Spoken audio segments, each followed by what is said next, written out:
Hello বন্ধুরা, আসসালামু আলাইকুম। আজকে আমি আমার ফুপুর বাড়িতে বেড়াইতে আসছি। এখানে ফুপুর বাড়িতে এসে যে গ্রামের চুলায় আমি একটা বিরিয়ানি রেসিপি করে দেখাবো। এখানে আমি কড়াইতে দিয়ে দিলাম তেল।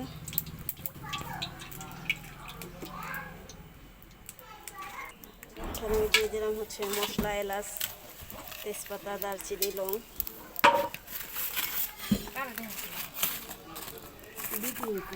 এখন দিয়ে দিলাম হচ্ছে পেঁয়াজ,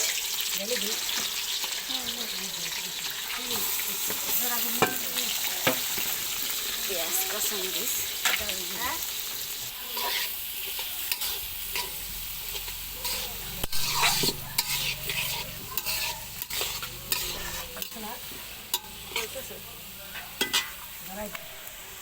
দিয়ে দিলাম লবণ,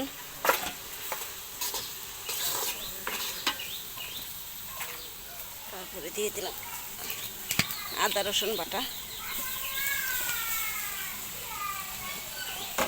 সবগুলোকে একসাথে নেড়ে চেড়ে মিশিয়ে নিব।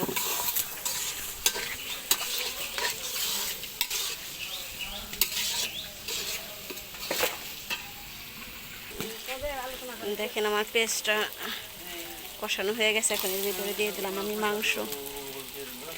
এখানে আমি দিয়ে দিলাম মুরগির মাংস। এটা বুঝতেই পারছেন কতটা বিরিয়ানি রান্না করা হবে। এখানে অনেক 4 কেজি চালের বিরিয়ানি রান্না করা হবে।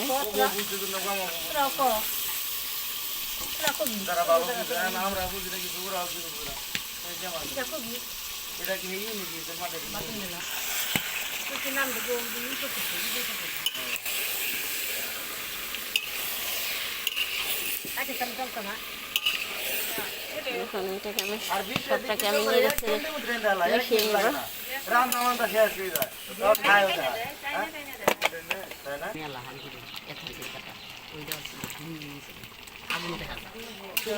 মাংস থেকে অনেকটা পানি উঠে গেছে।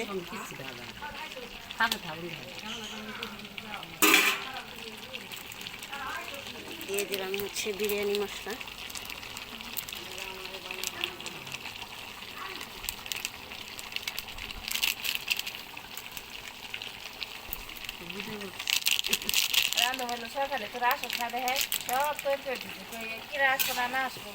এখানে 4 কেজি চালের জন্য আমি 2টা বিরিয়ানি মশলা দিলাম। দিয়ে আমি এখন এটাকে নেড়ে চেড়ে মিশিয়ে নিব। দেখুন আমার বিরিয়ানির মাংসটা পুরোপুরি কষানো হয়ে গেছে। এখন এটাকে আমি নামিয়ে চালের জন্য একটা পাতিল বসিয়ে নেব। আচ্ছা, দেখেন এখানে আমি পোলাওয়ার জন্য একটা হাঁড়ি বসিয়ে নিয়েছি। হাঁড়িতে আমি পরিমাণ মতো সয়াবিন তেল দিয়ে দিলাম। দিয়ে দিলাম, হ্যাঁ দিছি, না দিছি হ্যাঁ দিয়ে দিলাম। পেঁয়াজ দিছি,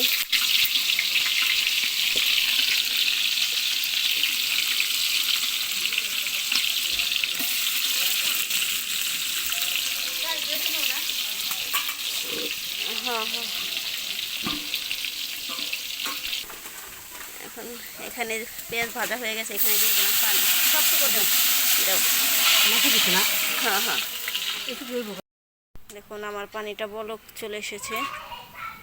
এখন এর মধ্যে আমি দিয়ে দিব হচ্ছে চালটা। আসলে বেশি চালের বিরিয়ানি বা পোলাও যাই রান্না করেন সবাই এরকম করে পানিটা একটু ফুটিয়ে মশলাটা কষিয়ে তারপর রান্না করবেন। এইভাবে করলে আর নাড়াচাড়া করতেও কষ্ট লাগে না, আর লেগে যাওয়ারও সম্ভাবনা থাকে না। এখন আমি এই চালটা এখানে দিয়ে নেড়ে চেড়ে এটাকে ঢেকে দিব 5 মিনিটের জন্য। দেখুন আমার চালটাও বলক চলে এসেছে, চালটা ফুটে গিয়েছে। এখন এর মধ্যে দিয়ে দিব আমি যে মাংসটা, মুরগির মাংসটা যেটা আমি কষিয়ে রেখেছি ওইটা।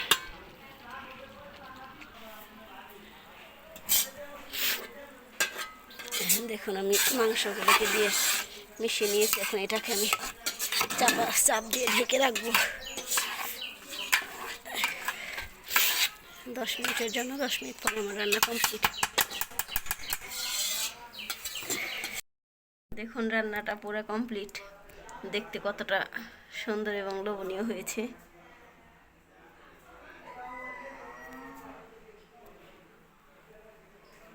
সবাই ভালো থাকবেন। আসসালামু আলাইকুম, আল্লাহ হাফেজ।